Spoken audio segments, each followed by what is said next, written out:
এক দিনদার মহিলার স্বামী ছিলেন এক ভণ্ড পীরের মুরিদ।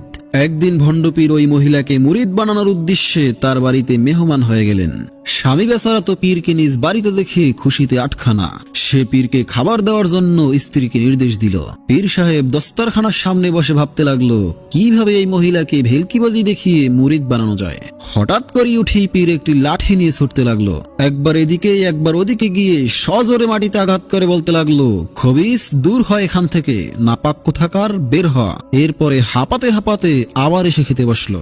মহিলাটি অবাক হয়ে জিজ্ঞেস করলেন, কি হয়েছিল মিয়া সাহেব? পীর সাহেব বললেন, কাবা ঘরের মধ্যে একটা কুকুর ঢুকে পড়েছিল, কুকুরটাকে বের করে দিলাম।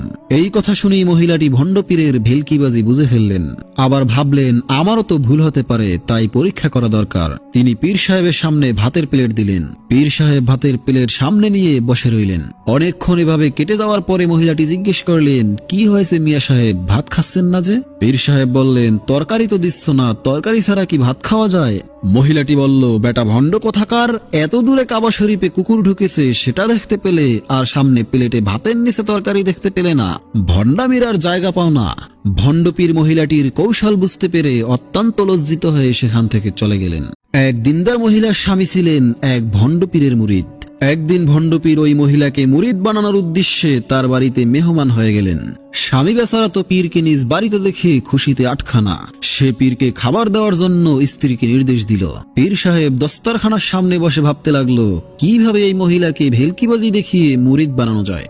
হঠাৎ করে উঠেই পীর একটি লাঠি নিয়ে ছুটতে লাগলো। একবার এদিকে একবার ওদিকে গিয়ে সজোরে মাটিতে আঘাত করে বলতে লাগলো, খবিস দূর হয় এখান থেকে, নাপাক কোথাকার, বের হ। এরপরে হাঁপাতে হাঁপাতে আবার এসে খেতে বসলো।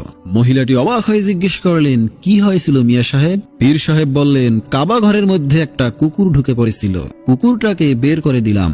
এই কথা শুনেই মহিলাটি ভণ্ড পীরের ভেলকিবাজি বুঝে ফেললেন। আবার ভাবলেন আমারও তো ভুল হতে পারে, তাই পরীক্ষা করা দরকার। তিনি পীর সাহেবের সামনে ভাতের প্লেট দিলেন। পীর সাহেব ভাতের প্লেট সামনে নিয়ে বসে রইলেন। অনেকক্ষণ এভাবে কেটে যাওয়ার পরে মহিলাটি জিজ্ঞেস করলেন, কি হয়েছে মিয়া সাহেব, ভাত খাচ্ছেন না যে? পীর সাহেব বললেন, তরকারি তো দিচ্ছ না, তরকারি ছাড়া কি ভাত খাওয়া যায়? মহিলাটি বলল, বেটা ভণ্ড কোথাকার, এত দূরে কাবা শরীফে কুকুর ঢুকেছে সেটা দেখতে পেলে, আর সামনে প্লেটে ভাতের নিচে তরকারি দেখতে পেলে না, ভণ্ডামির আর জায়গা পাও না। ভণ্ড পীর মহিলাটির কৌশল বুঝতে পেরে অত্যন্ত লজ্জিত হয়ে সেখান থেকে চলে গেলেন।